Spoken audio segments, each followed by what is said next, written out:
بسم الله الرحمن الرحيم ادع إلى سبيل ربك بالحكمة والموعظة الحسنة وجادلهم بالتي هي أحسن إن ربك هو أعلم بمن ضل عن سبيله وهو أعلم بالمهتدين.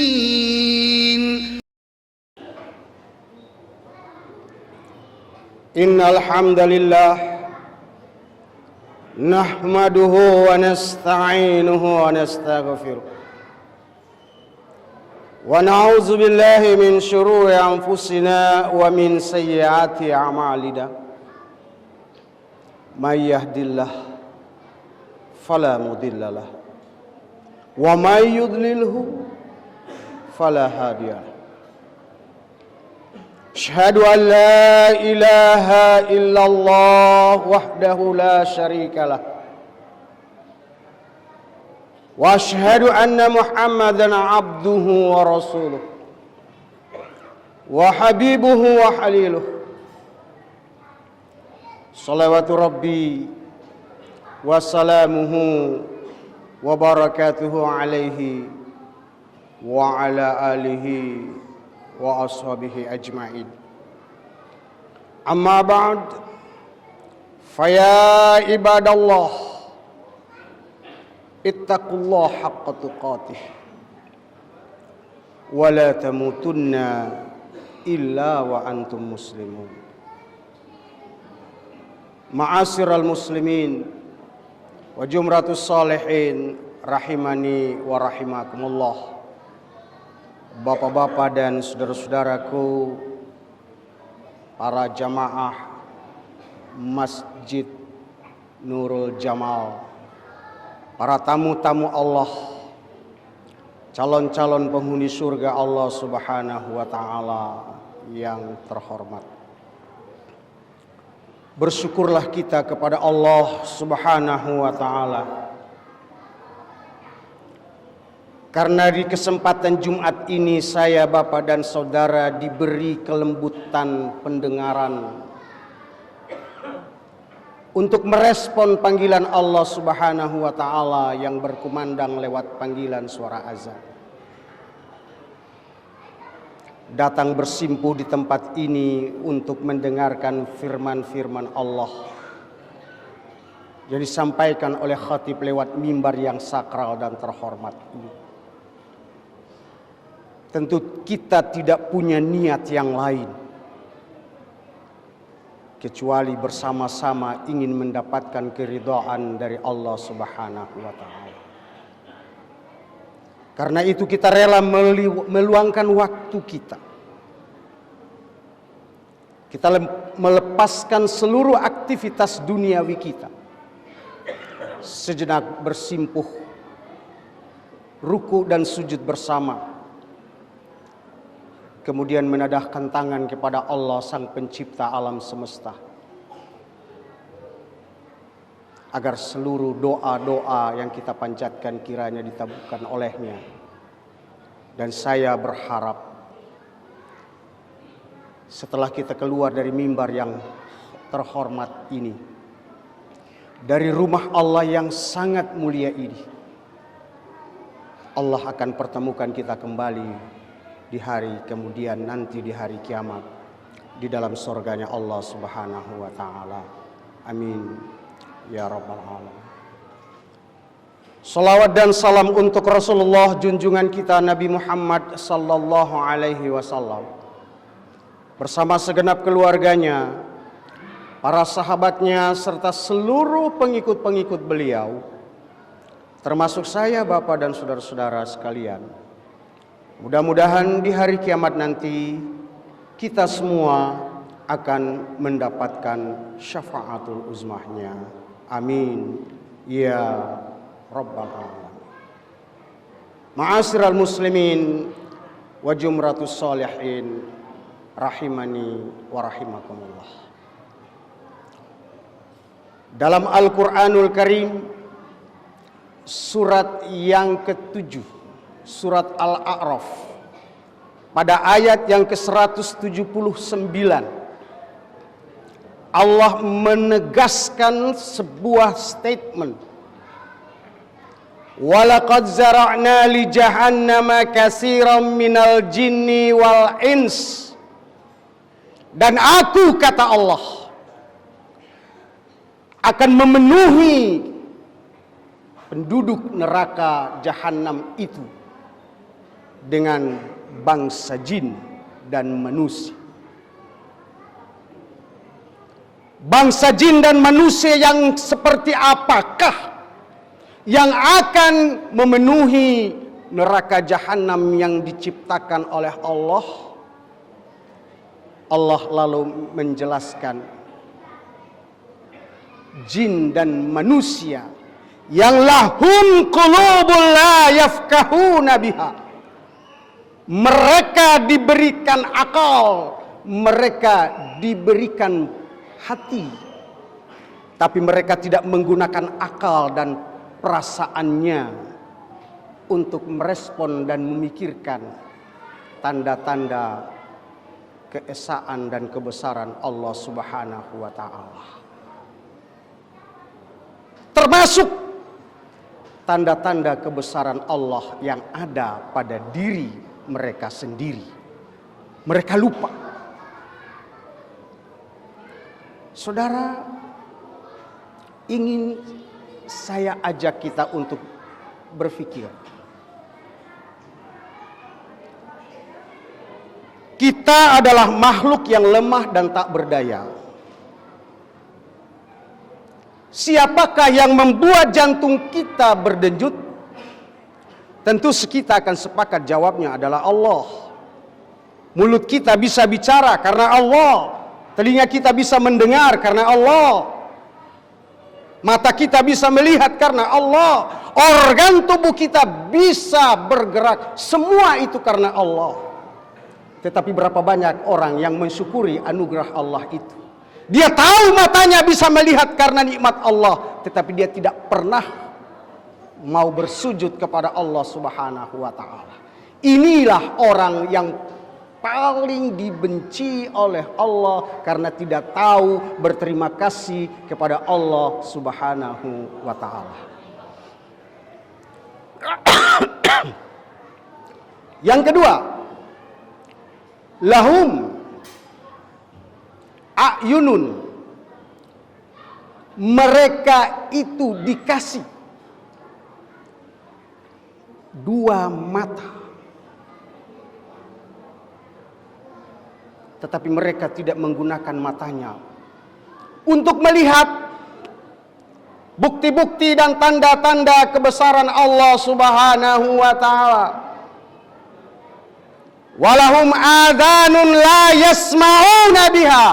Mereka dikasih telinga, tapi begitu berkumandang suara azan, berlalu saja kumandang suara azan itu. Oleh karena itu, berbahagia lagi saya, Bapak dan Saudara, yang merespon panggilan azan. Lillazina yastajabu lirabbihimul husna. Untuk mereka yang menjawab panggilanku, memenuhi seruanku, tatkala aku memanggil mereka hayya 'alas shalah, hayya 'alal falah.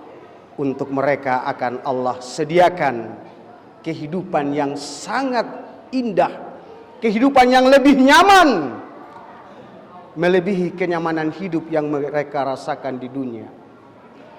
Walladzina lam yastajibu lahu. Tetapi untuk mereka yang dikasih telinga mendengar suara azan, tapi tidak mau melangkah kakinya menuju ke rumah Allah, maka mereka itu betapapun dunia ini mereka miliki, ketika mereka pulang menghadap Allah, mereka akan menyesal karena dunia yang mereka miliki tidak akan mereka bawa pulang ke alam akhirat nanti.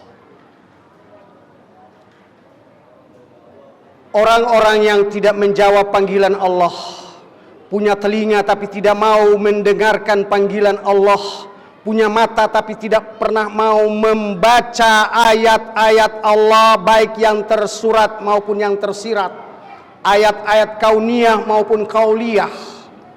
Ayat-ayat kauniyah itu ayat-ayat Allah yang di luar diri manusia ini, di dalam diri manusia ini, termasuk alam sekitarnya. Dan ayat-ayat kauliyah, yaitu firman-firman Allah yang tercantum di dalam Al-Quranul Karim. Gak pernah dibaca, gak pernah mau didengar, dan gak pernah mau diamalkan ketika dia membaca dan mendengarkan maknanya. Ulaika kal an'am, manusia seperti itu, kata Allah, lebih hina dari hewan ternak, lebih hina dari sapi, karena sapi itu hewan ternak, lebih hina dari kambing, karena kambing itu hewan ternak, lebih hina dari ayam. Balhum adol, bahkan mereka lebih hina lagi. Itulah sebabnya Bapak dan saudara-saudaraku sekalian, para ulama sering mengatakan yang membedakan bajing dengan bajingan itu, bajing binatang, bajingan itu manusia. Tapi kalau manusia sudah tidak lagi menggunakan otaknya, dia akan lebih hina daripada bajing, yaitu jadi bajingan tadi. Sebab saudaraku, kalau bajing, makannya itu pilihan. Bajing itu paling makannya biji-bijian, buah-buahan, ya, makanannya pilihan. Buah kelapa, biji coklat, atau buah-buahan. Kita belum pernah mendengar bajing makan roti, bajing makan spaghetti. Tapi yang namanya bajingan, makanannya lebih rakus daripada bajing. Kabel telepon dimakan, batu dimakan, minyak goreng diminum, apa saja.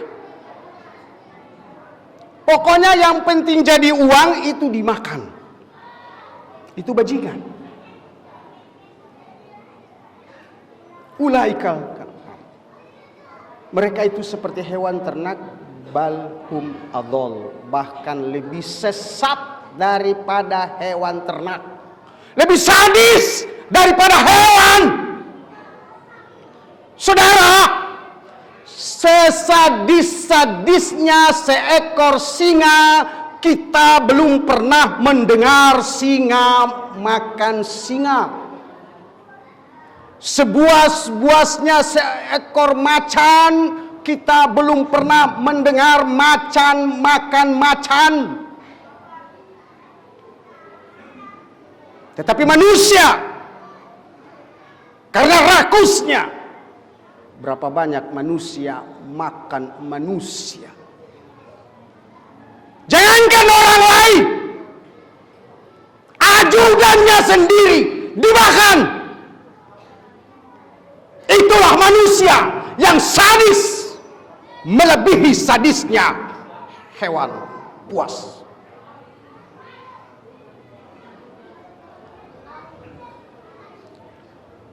Am hasibal ladzina ayyasbiquna, apakah manusia pembuat-pembuat durjana itu, bajingan-bajingan itu, mereka mengira bahwa mereka akan lepas dari tangkapan hukuman kami? La, tidak. Sebelum mereka mati, kami akan tunjukkan kejahatan-kejahatan yang telah mereka perbuat, agar manusia menjadi terbelalak, menjadi menyaksikan, oh dia ternyata yang selama ini aku puja-puja, ternyata begini kelakuannya.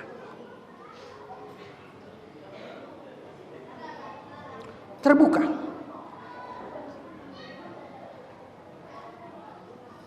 Itulah sebabnya agama mengajarkan kepada kita, man ra'aya minkum munkaran, barang siapa yang melihat satu kemungkaran,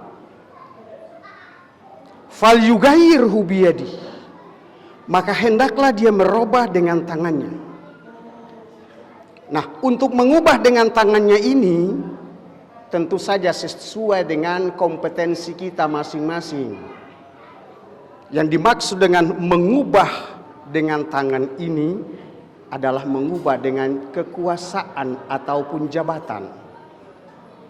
Kalau kita tidak punya kekuasaan, kita tidak punya jabatan, fa in lam yastati fa bilisani. Kau tak punya jabatan, maka rubahlah keadaan itu dengan berani mengatakan, kau penjahat, kau pengkhianat, kau pendusta. Berani mengatakan kebenaran itu. Afdalul jihad, seutama-utama jihad adalah mengatakan ucapan yang benar inda sultanin jair, di hadapan penguasa yang berkhianat. Fa'ilam yastati, kalau mungkin kamu bisu, nggak bisa nggak teriak. Ada orang mau maling, kau tahu dia itu maling, kau tak berani teriak, mungkin karena kau bisu. Ya sudah, robah dengan hatimu, fabi qalbi. Tapi kalau selama mulutmu masih bisa berteriak, maling, teriakin dia maling, agar supaya dia tidak berani melakukan ini. Kejahatan, kemaksiatan merajalela di republik yang kita cintai ini. Bukan karena di negeri ini kurang orang-orang yang baik. Bukan. Di republik ini rusak. Bukan karena tidak adanya polisi-polisi yang baik. Bukan. Banyak pejabat-pejabat yang baik. Tetapi kenapa bisa terjadi kejahatan di depan mata kita? Karena orang-orang yang baik tidak berani mengatakan bahwa kau adalah pengkhianat. Kita semua diam dalam 1001 bahasa. Maka Rasulullah mengatakan seburuk-buruk mereka adalah setan gagu, yaitu mereka yang melihat akan kebenaran tetapi mereka bungkam. Mereka ingin aman dan nyaman. Yang penting saya tidak diganggu. Dia mau maksiat ke urusan dialah. Dia mau nyolong ke urusan dialah. Dia mau kumpul kebo ke urusan dialah.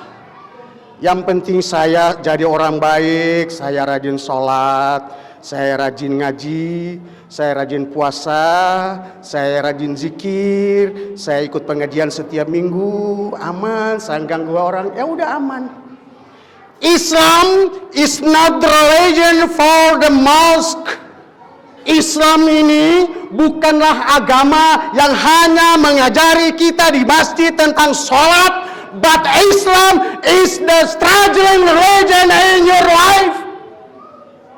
Tapi Islam adalah agama perjuangan yang memperjuangkan kebenaran dan keadilan. Kalau satu brigadir mati saja, republik ini heboh. Kenapa 6 umat Islam mati kok tidak dihebohkan? Padahal republik ini 86% 88 mayoritas penduduknya Islam.